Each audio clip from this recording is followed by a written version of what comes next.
Have you ever heard of the Seven Gates of Hell? It's a hugely popular paranormal site in rural Pennsylvania, surrounded by urban legend and horror stories.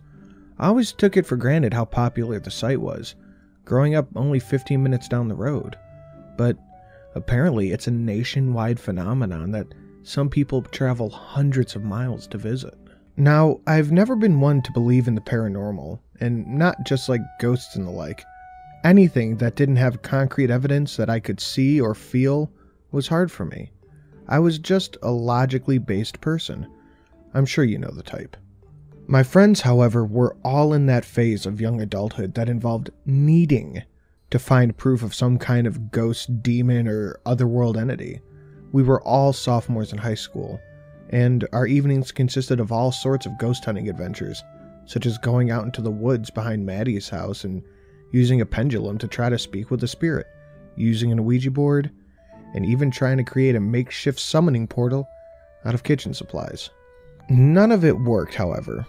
Sure, the pendulum swung, but it was windy, and everyone knows that Ouija boards are just controlled by whoever's touching it and wanting to make a spooky scene. I was always there, playing along and having fun, but never really truly believing in anything. That's why when Kenny brought up going to the Seven Gates of Hell, I was all for it. Aside from the fact that the thing was dripping in paranormal lore, there was an actual story behind it as well. In the early 1800s, there was an asylum in Helena, Pennsylvania. This was back in the day where those that were admitted to the asylum were not treated great. I don't need to tell you the things that happened to those that were admitted before 1900. One evening, that asylum caught fire and started a blaze for the centuries. Due to its location in the middle of the woods, it took fire response teams well over 20 minutes to get to the scene. And by then, at that point, well, there was no point. Most of the occupants of Helen Asylum were burnt alive, and while a few did escape into the forest, many were found dead in the surrounding area due to smoke inhalation, starvation, or ripped apart by the animals. All quite gruesome deaths. I wanted to see the remnants of the asylum that were, allegedly, still there, past the 6th gate. It was a Friday when we went, leaving our home at 10 p.m. so that we could be at the asylum by 3, the witching hour. There was 5 of us, Kenny, Maddie, Andrew, Lauren, and myself, all piled into Kenny's single-row pickup truck. "So, what are you guys hoping to find out there?" I asked. I know there's supposedly ghosts in the asylum, but other than that, I don't know much about the lore. "You know, ghosts, the usual, demons, whatever will show itself to us," Kenny stated as matter-of-factly as he could. At first, Maddie and Lauren seemed a little tense, which was strange. This was the kind of thing we did all the time. It was Lauren who spoke next. "Well, it depends how deep into the woods we get. I heard Anders and Lawrence went by themselves last week and couldn't even get past the 3rd gate. They said that they started to hear voices and seeing eyes in the woods. Spooked them real good." I suppressed a laugh. Anders and Lawrence were basically class clowns of our high school, and taking anything they said seriously was almost as much of a joke as whatever they had said. "Yeah, and I've heard that if you make it to the 7th gate, then you get sent directly to hell, never to return," Maddie said, her eyes scanning the woods to our right. Assuming hell is real, that is, I chime in, achieving a punch in the arm from Andrew. After about 45 minutes of a drive, we arrive at a broken down street sign that says Toad Road, the alleged beacon of where the gates are to start. "Okay, everyone, shut up. You all have your flashlights and knives, right?" Kenny asked. We had been instructed to bring flashlights for obvious reasons, and knives because, I guess, to feel more safe from the ghosts? I know I brought one in case of a coyote, which were more popular in the area than I would like to remember. An actual threat. We all nodded in his direction, signaling our 2 items. "Great, so about 1/8 of a mile in the forest here should be a rusted gate. That is the 1st gate, and once we cross it, it will be in the devil's territory," Kenny said with a smirk on his face. "I hope he's ready." I rolled my eyes and shot a smile at Maddie, who was looking a bit nervous still. I put my arm around her and whispered, telling her everything was going to be alright, and maybe they would finally find something of substance that we can put this dumb paranormal stuff behind us and move on to the next fad. Kenny would soon turn around and lead us into the woods. It took us about 5 minutes to reach the gate that he had spoken of. Honestly, I don't see what the big deal was. It was a little bit strange for the rusted iron gate to be sitting in the middle of the woods, not attached to anything and being overgrown with vines and weeds. But scrap metal is found everywhere. This wasn't a huge significance. The others seemed a mixture of elated and nervous at the same time. So, what's supposed to happen after we cross? I ask, preparing myself for some made-up shenanigans I will be experiencing soon. The first gate isn't much. According to the legend, we are the furthest from the asylum. There are the least amount of spirits here. They will likely try to push you around, so you may feel a bit of pressure, but that's about it. Oh, also, our phones will probably go out here. Electronics don't work in the gates. So please, stay close. And if you get separated from the group, just go back to the car so you don't get hopelessly lost. I left it unlocked since we're in the middle of nowhere. Kenny banged his flashlight twice against the metal bars of the gate, causing bits of rust to spark in the air around it.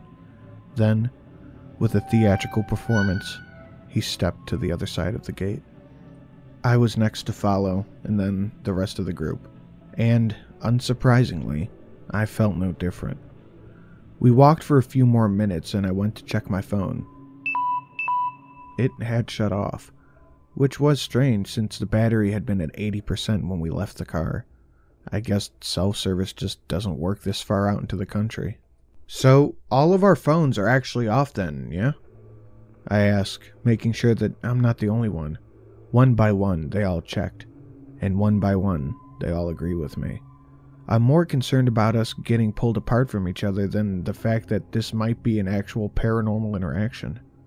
Maddie is particularly freaked out by this. Guys, I don't know. This feels a bit too real for me, Maddie said nervously, looking backwards towards the way we came, probably judging whether the social repercussions of going back and waiting in the car and being called a baby inevitably by the rest of us was worth it. Oh, stop. It's fine. Worst comes to worst, we all die in a poltergeist extravaganza, Kenny said, not helping. We continued walking. The next gate was about a mile deeper, and we weren't moving super quickly. So, Kenny, what's supposed to— Ah, shit! Andrew stopped himself mid-sentence, glancing down at his leg. He pulled up his jeans to mid-calf and revealed a large cut spanning about 4 inches of the back of his lower leg. What happened?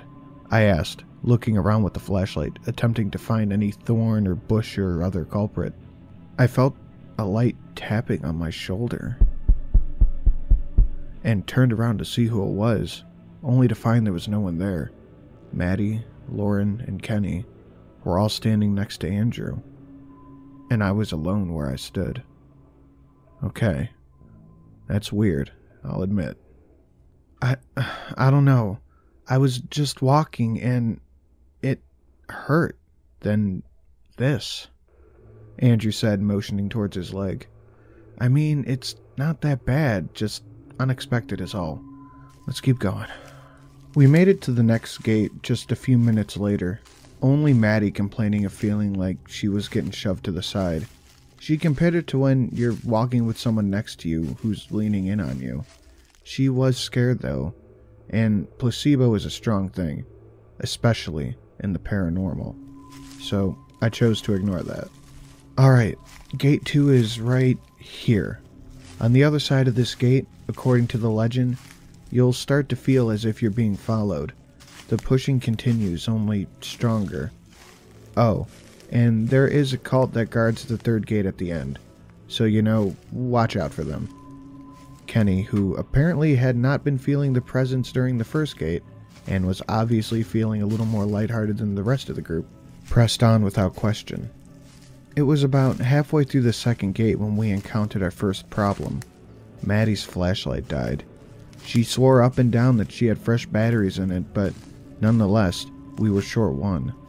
Maddie huddled up close to me and used the light from mine as we continued down the imaginary path that Kenny was leading for us.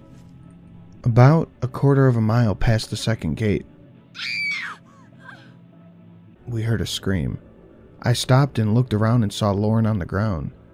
A wild look in her eyes as she looked back and forth so quickly I was afraid she might break her neck. We all looked at her inquisitively. I don't know what happened. It felt like someone just speared me, Lauren shouted, panic growing in her voice. I walked over to her and offered a hand to get up. I'm serious, guys. It felt like I got tackled.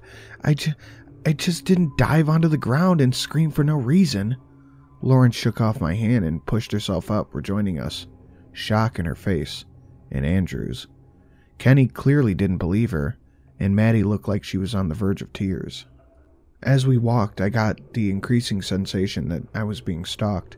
I began looking around for signs of a coyote, attributing the sensation to that, but I couldn't see anything that would alert me to the presence of wildlife. In fact, now that I was thinking about it, there was a surprising lack of wildlife altogether. Guys, hold up for a second. Be quiet, I asked everyone, and they were happy to oblige. Not that everyone was really talking that much anyway. As everyone stopped, I felt the pit in my stomach start to grow. There wasn't a single noise being made. No crickets, no wind, no leaves crackling in the distance. Complete silence. That's strange, isn't it? The lack of sound? I stated my concern aloud. I really think we should turn back. That feeling of being shoved down, that was enough for me. I don't think we should mess with this stuff anymore. I'm serious. Lauren shivered as she spoke, despite being a relatively warm night. Honestly, I'm down to turn around too. It's getting pretty late, Andrew spoke next. His eyes not necessarily frightened, but definitely on edge. Are you being serious right now? Come on, we drove all the way out here. We are not turning back now, Kenny said, his voice dejected. He threw his hands in the air in a fit. No, I think we should keep going. I just thought this was weird as all. I threw back. I felt it again. After I said that, the tapping on my shoulder. As if someone was trying to get my attention but didn't want to speak. I turned my head knowing there would be nothing there, and not being surprised when there wasn't. How much further is the third gate? It should be right around here. Let's go. Kenny swung his flashlight around and started walking again, not giving anyone the chance to disagree. After another 2 or 3 minutes, we landed back on a road that seemingly appeared out of nowhere. There was no sound of traffic, obviously. There was no paint on the road. It just seemed like concrete in the wilderness. The feeling of being watched was overwhelming now, and I have to admit, it started freaking me out a little bit at this point. I could see in the distance another gate sitting at the end of the road. This one felt different though. Maybe it was because it was decidedly less rusted and antique looking, or maybe it was in a place that actually made sense for a gate to go instead of in the middle of the forest. Somehow, it just felt strange. When we were about 10 yards from the gate, I heard Maddie start to sob. I turned to ask her what was wrong until I saw the terror in her eyes. I will never forget that look. I asked her what was wrong and she couldn't even speak. She just pointed to the sides of the road. In the darkness, where the road dropped off into the grass and trees, just sitting along the edge of our vision, were bright green eyes. Hundreds of them. It took all of about 5 seconds for the rest of our small group to see what Maddie did. Those green eyes unnaturally brightened the darkness of the forest surrounding them. Lauren let out a shriek, and Andrew just about jumped out of his skin despite not actually making a scream. I swear, Kenny actually smiled, as if he were happy to finally have something to talk about. His smile didn't last.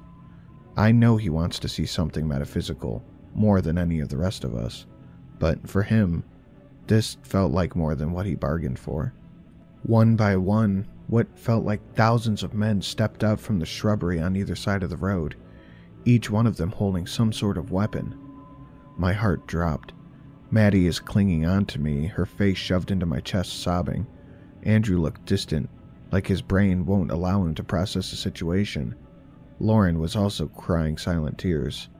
And Kenny had an awful grimace that came from trying not to look like he wasn't scared to preserve his social status, and actually shitting his pants. The figures were silent as they approached. They were humanoid in shape, but something was distinctly wrong. Maybe it was the way they appeared darker than they should have, even as they got closer and our flashlights could reach them. Maybe it was the way they seemed to float instead of walk as they moved. Or maybe it was the noise that emitted from them. It was subtle, a small static-like white noise, but it's amazing how loud things are when you haven't heard noise at all for the past 45 minutes. 3 of the figures maneuvered themselves between us and the third gate, their gaze never breaking from our own. One stepped forward, his hand wrapped around what appeared to be a shotgun, the other 2 clutching giant clubs made of wood and scrap metal. "You will turn around now." The voice didn't sound like it came from the man with the shotgun, but rather boomed throughout the air, as if the world itself was speaking to us. Of course, my initial reaction was to turn around and get right the fuck out of there, as was everyone that was sane in our group. Kenny, however, stared forward with more purpose than I had ever seen. He had finally done it. He had contacted and seen with his own 2 eyes something from another world. We all had. Unlike the rest of us, it hadn't frightened Kenny. It made him want to know more. No, we're gonna keep going. This is public land. You can't stop us. I don't believe that you will pull that trigger. Kenny spoke back to the creatures with a calm precision. He really meant what he was saying, and I couldn't understand how. I fought every urge in my body not to turn around and bolt, and I walked forward and put my hand on Kenny's shoulders. "We need to go, man. I don't think these guys are fucking around. We need to go." I put an emphasis at the end of my sentence, hoping that my good friend was just in some kind of shock and state of overconfidence. I turned him around to look at the rest of us, instead of them. Look at Maddie and Lauren. I pointed to the 2 girls, the former's head in her hands trying to avoid her surroundings, and the latter sitting down next to Maddie, trying to put on a tough face and hardly succeeding. "What, do you want to chicken out, just like Anders? This is all just meant to scare us, okay, Daniel? Nothing is going to happen." A crack once again pierced the night, and I instantly knew that the shotgun had been fired. I didn't even have time to scream before Kenny was gone. I don't mean gone as in dead. I mean gone. Ceased to be around. There was no trace of him. One moment he was talking to me, and the next my hand was no longer on the shoulder of my childhood best friend, but rather floating through the air back to my side. The figures were gone too. "Kenny? Kenny!" I shouted into the nothingness.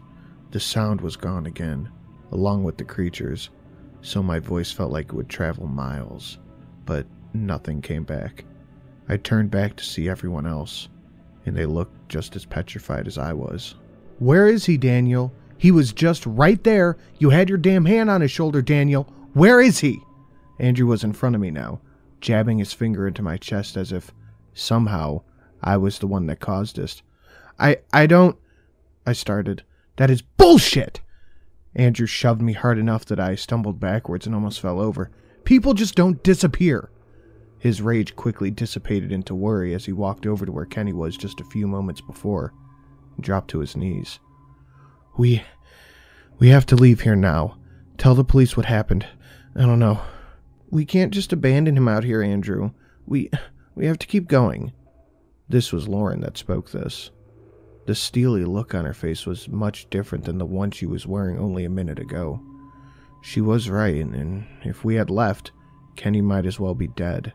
And he still might be dead, but if we can keep going, we can find those creatures again and try to strike a deal. There was nothing I wanted more than to leave this forest and never come back. But at this point, we didn't have a choice. Maddie looked up for the first time since the dark men arrived. Her face was red and tears were streaming down her cheeks.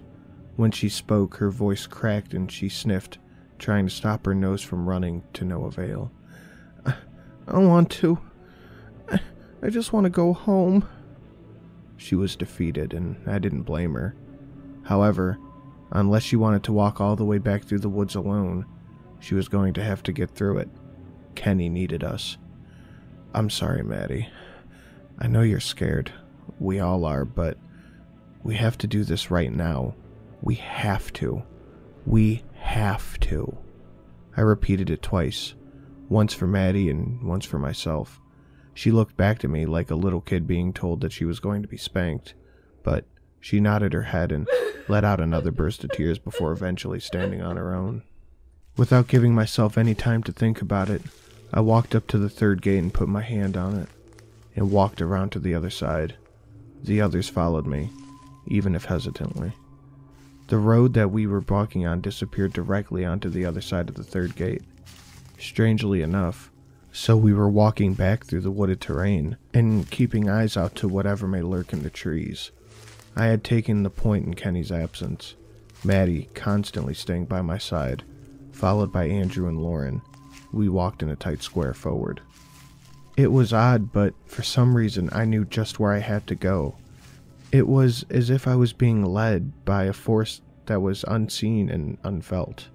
I found myself making turns around certain trees and crossing over a small stream at one point that would have been much easier to just walk along the side of.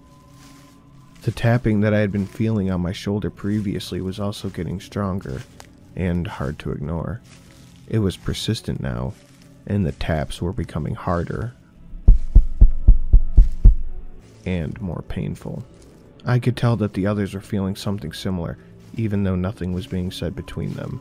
All three of my companions would occasionally grimace and hold a section of their body, or spin their head to look in a direction that had not been calling for it. To their credit, especially poor Maddie, no one said a word. We ventured in silence for about 15 minutes before we heard a scream.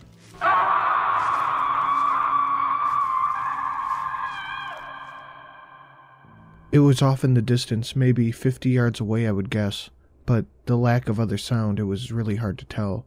Andrew and Lauren started running towards the call for help, and I was soon to follow. They were slightly ahead of us when we passed into the clearing, and the two in front of us stopped on a dime, nearly causing Maddie and I to run straight into their backs. Andrew's hand clasped over his mouth as Lauren turned away to vomit.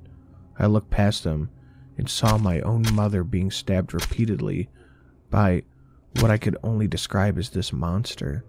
It was a pitch black-like shadow, with curled blades for hands and lanky canine-looking legs, bent in directions that didn't make any sense.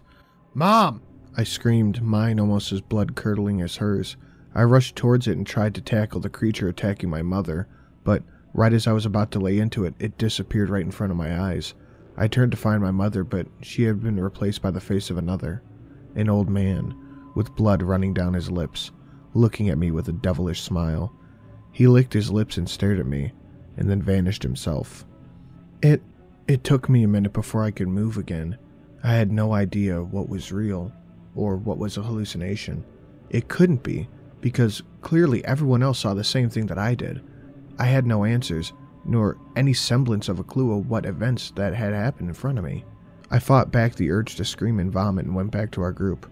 "What are we even gonna do, if we find him?" Andrew said, his eyes still trained on the ground where we had just seen the two beings disappear.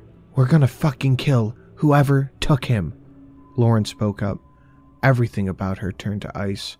It almost made me feel more uncomfortable seeing the sweet, pretty girl who enjoyed watching makeup tutorials on YouTube and flirting with boys on Twitter look as hardened and as shut off emotionally than it did seeing the spirits. Almost. With a new sense of pace, we started back on the trail, my flashlight flicking back and forth between the trail in front of me and the trees to my side. And it wasn't long until we reached the fourth gate. Or at least I think it was the fourth gate. There actually wasn't a gate at all, but only a prominent mark in the ground. Like someone had run their fingers through wet concrete and molded it that way. I just knew that it was, however. I knew we were getting deeper into the game, and closer to hell, I suppose. I didn't even bother to stop. I just kept walking. The moment I stepped past the gate, I knew I was correct. It felt like it dropped 20 degrees instantly. I also heard the sound again. But this wasn't the average forest sound. It was distant wails that could have been mistaken for gusts of wind in a different situation, but not in this one. When Maddie stepped over the line, her face froze as she looked at me. I did my best to smile for reassurance, but I'm sure it wasn't worth much. She put her head back down and pulled a jacket close around her. Are we going to talk about how we made it here? To the fourth gate, with no fucking directions? Andrew was looking at me, then pointed back down at the line in the dirt. I mean, all of the turns we could have taken, all of the different routes we could have gone down. This gate is hardly 6 feet long in a forest. How is it that big? And, how in the fuck did we even know this was supposed to be a gate? I can't be the only one that just knew. Andrew was ranting, something he did to cope with things. Normally, it was when a guy pissed him off at school by talking to a girl he was interested in, or how his favorite football team lost and it was all on the referees. This time, it was about the ghost that kidnapped and possibly killed our best friend. I don't have an answer. Let's just keep moving, okay? I don't want to stand in one place for too long. Fuck this. Andrew crossed his arms and let out a shiver from the newfound cold, but continued to walk ahead of me. Lauren simply walked by his side and looked straight forward, focused on an unknown point and mind set only on completing her objective. The further we got into the fourth gate, the harder it was to ignore the background sound to our trek. It was clearly screaming, and it was clearly in the direction we were heading. Then again, I guess we had given up rational thought the moment we decided to continue further into this damned forest, instead of turning around and cutting our losses at one of us. I know that may sound fucked up to say, but I'm afraid that even if we make it out of here, our lives are never going to be the same. I know mine won't be. I don't really remember when, but at some point, images started flashing through my head, ones that were not my own.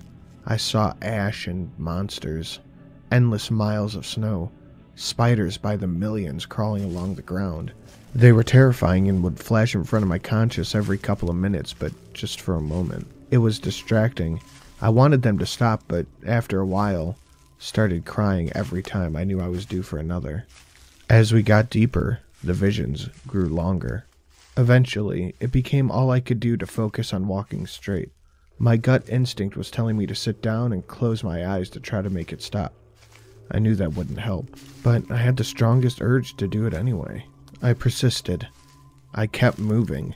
I trained my eyes on the back of Andrew's head and grounded myself there.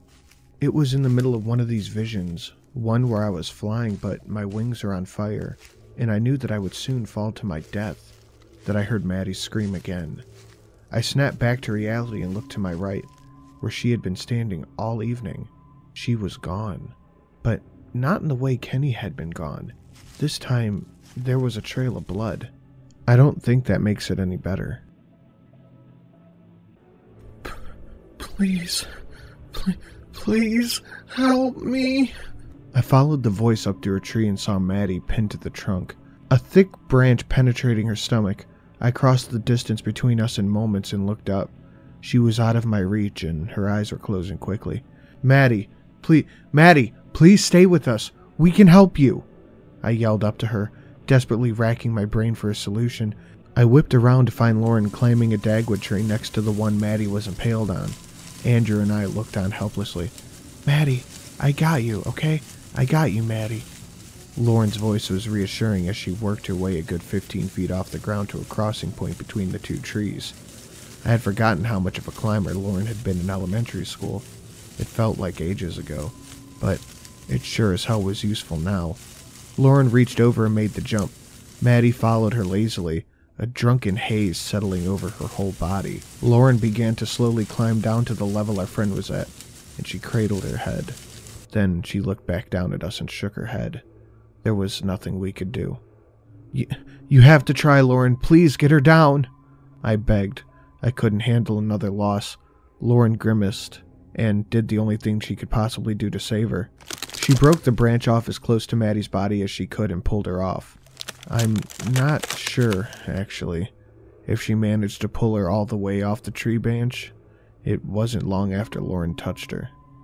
Maddie disappeared into thin air. I sat down on my knees and cried with Kenny. We could force ourselves into thinking that she was still alive somewhere, just kidnapped by the mysterious force, waiting on us to save him. Maddie was dead. I don't know where her body went, but I could see the life drain from her eyes when she was up in that tree. I don't think I'll ever get that image out of my head. Could you imagine seeing your best friend, the one who begged you to leave, the one you forced to keep going, impaled on a tree limb, screaming for her life, knowing you couldn't save her? There wasn't much time for grieving, however. Whatever resided in the forest didn't care about feelings. I only had a minute of freedom before the vision started again. Piles of bones, my home being swallowed by an earthquake, creatures of undescribable horror chasing me. The pressure that I felt pushing on me afterwards didn't stop either. I could feel it pick me up from below my armpits and literally shove me forward. Lauren made her way down from the spot that she had been trying to rescue Maddie from, no expression on her face, and walked right past me in the direction that I had been shoved. Clearly, she was getting the directions too. Andrew put his head down and walked behind her, leaving me as the last to follow. I took one glance back, then continued on. There was nothing else I could do. The fifth gate didn't exist, at least not physically. No one had spoken a word for a mile after Maddie's death, until eventually Lauren spoke. We just passed the fifth gate. Of course, I felt it too. Instead of feeling hands tapping or shoving, now it felt like a constant pressure. Like when you were 5 and your 6'8" uncle gave you a bear hug. Only, you knew that that would eventually end. The visions had gotten increasingly worse. But I'm starting to become numb to them. They were just a part of me now, and I accepted that. I hadn't noticed, but the terrain around us has all changed. Things around us were just dead now. The trees were growing more and more brown, the leaves becoming more and more scarce as we continued on.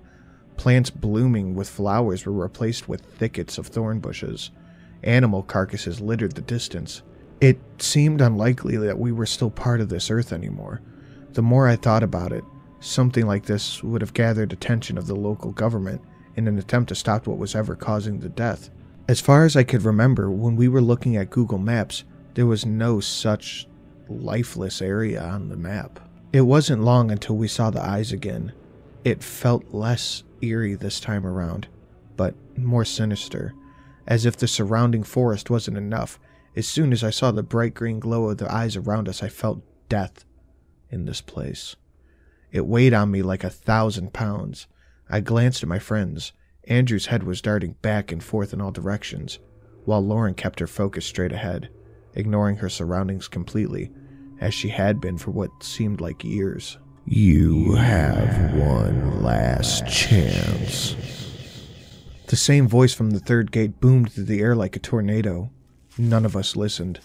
Moments later, the dark figures appeared again, weapons in hand.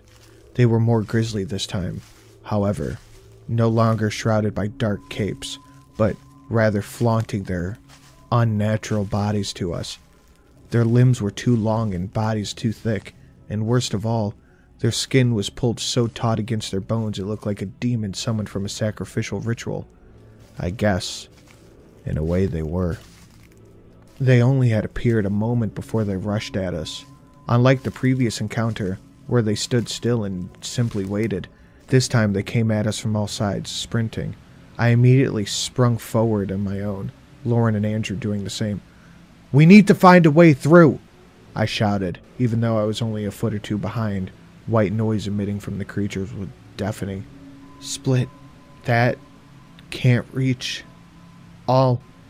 I could only hear bits and pieces of what Lauren was saying, but her message was clear. She wanted us to split up, each running in a different direction so that hopefully they would only chase one of us and leave the others. I couldn't have disagreed with this more. "Somebody will die, Lauren. We have to stay together." I screamed back. Like hell I was going to lose another person in this damn force. One.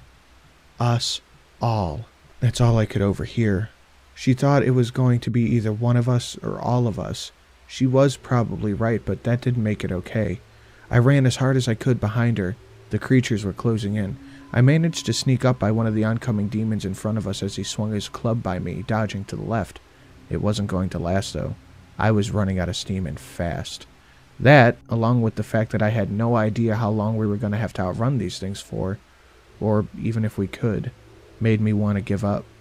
Maybe it would be easier to just give in and let this nightmare be over. The thought of Maddie and Kenny was enough to pull me through. I pictured Maddie's face as she breathed her last breath, and the thought of determination in Kenny's eyes as we stared down the dark men for the first time. I had to keep going. Suddenly, Andrew stopped. It nearly knocked me over as I tried to pull him with me, but he didn't budge. "Andrew, what are you doing? Come on, we have to move!" I shook him, and he just shook his head at me. I can't do it, Daniel. I give up." A single tear fell from his right eye as he sat on the ground. The demons were nearly on us from the back now. I grabbed my friend's arm and pulled harder, trying to force his hand, but he was dead weight. "Go on. Lauren needs you. Save them." "I'm sorry." Andrew turned around and ran towards the creatures that were coming back, and he threw his body into them. I hadn't even noticed that one of the ones in front of us had reached me as well, but they ran straight past, all converging on Andrew, tearing his body apart limb from limb until there was nothing left. I couldn't watch, so I spun around and sprinted forward. I took one last glance behind me as I caught up to Lauren, only to see that what was left of Andrew had disappeared, just as the others had, along with the dark men. "How do we do this, Lauren?" I asked, stopping momentarily to catch my breath. "We're already dead, Daniel. Don't you get that?" It wasn't a question. I saw no sympathy for our mutual friend in her face, no remorse. Then, without another word, she walked again, onward towards the next gate, one step closer to hell. If you didn't count what we were already in as hell, that is. The sixth gate came and passed. I didn't say a word, and neither did she. I don't think either of us really knew what was going on at this point. I'd given up on saving them. I guess I only moved forward because it seems like a waste to go back. The visions had completely taken over my sight. I only see horrors now, and my legs just walk on their own. The silence of the forest that we once heard was completely replaced by screams of anguish and pain. I looked down at my arms during a brief moment of clarity. I find them covered in bone-deep gashes and bruises that are dark and large. I chuckled to myself. Despite everything, I didn't even feel these injuries. At least if I die, it will be painless. We traveled for hours, and eventually, the little presence that had been guiding us the whole time went away too. We wandered aimlessly with no way of knowing where the seventh gate would be. The final gate. I tried for a moment to think about it logically, but it was hard to do anything besides concentrate on not going insane. Finally, it came to me. Each gate had some sort of trial, an attempt by the forest to get us to leave. Gate 1 was our phones going off, enough to dissuade some but not all of us. Gate 2 was the first presence of the supernatural, when we all knew that this wasn't normal. Gate 3 was the first appearance of the dark men, and the loss of our friend Kenny. 4 was Maddie. 5 was Andrew. Then the thought popped into my mind at the same time as it did to Lauren, undoubtedly from whatever devil source had been guiding us this whole time. Only one of us can go on. I tried to ignore it. Lauren didn't. She spun around only a moment after the voice rattled through our heads. She clocked me straight in the jaw. She was a small girl, but it was enough force to send me to my knees. "What are you doing? We can—" Another punch to the temple. This time my vision blacked out. I curled up into a ball on the ground. "No! The forest has rules. You play by them, or you die. How haven't you learned?" She shouted before sending a kick to my exposed back. I began to cry. Another kick, and then another. Finally, she turned to me and knelt over the top of me, resting her thumbs against my eyes. "You were always weak, Daniel," she spoke and began jamming her thumbs into my eye sockets. I can't even begin to describe the pain. It's unimaginable. Even with the torment I had experienced over the last 8 hours, my body responded, rolling to the side and throwing Lauren off balance enough for me to push her away. I grabbed my head and tried to think. I didn't have long before she was back on top of me again, her arms this time around my neck trying to choke me. I threw her off again, begging her to stop and think, to figure out a logical solution. She was having none of it. She came back again, and each time I threw her away. Using my size and strength to my own advantage, I could tell she was tiring because her attempts were getting weaker and weaker. She came at me once again, and I threw her again. This time, she didn't get up. I walked over to her, my hand still massaging my eyes trying to get feeling back into them. When she turned around, the ice in her eyes had melted back to the warm ocean blue that I remember so fondly. Daniel, what's going on? I can't feel my legs. She whimpered as I looked down and immediately realized the problem. The last time I had thrown her away, she landed on a large rock. The rock had cut open the back of her neck and bone was sticking through the skin. I had broken her neck. Shh, it's gonna be okay, Lauren.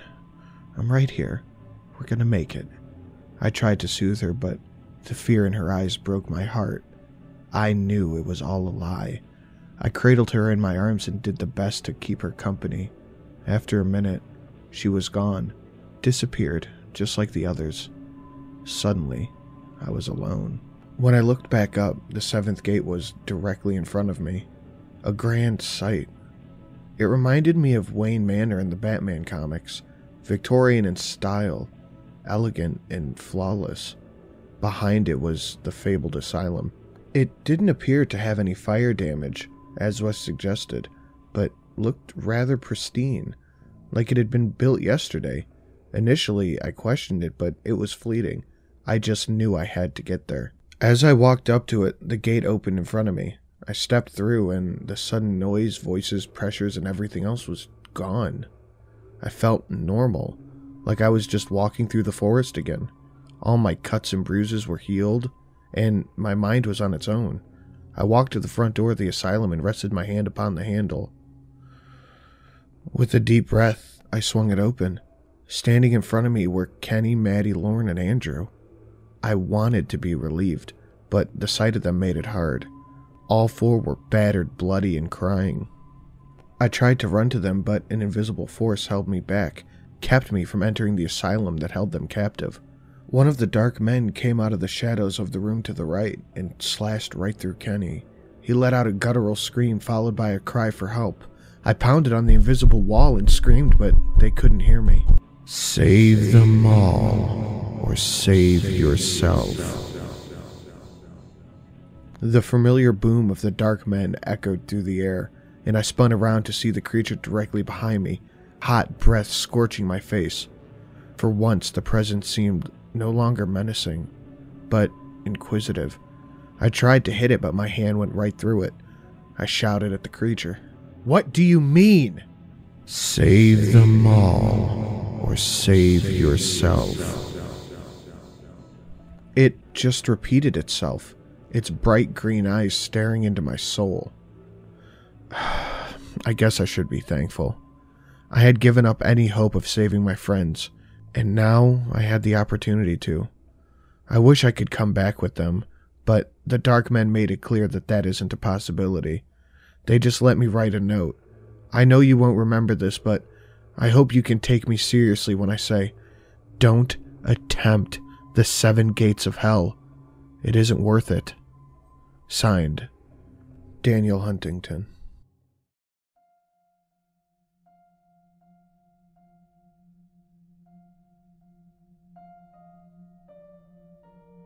My name is Lauren Lopez, and this letter was delivered to my house earlier today. I don't know. It probably isn't real, but just in case, I wanted to share it with you all. I don't know anyone by the name of Daniel Huntington, but the whole thing does feel kind of familiar.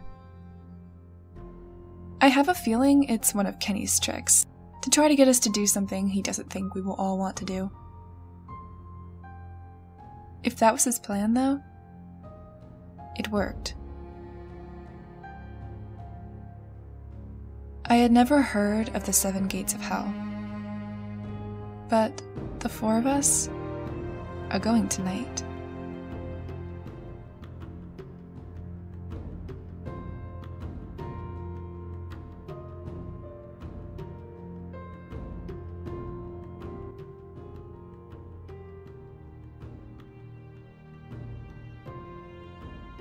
Guys, make sure you go sub to Spirit Voices, who did the female voice at the end of this.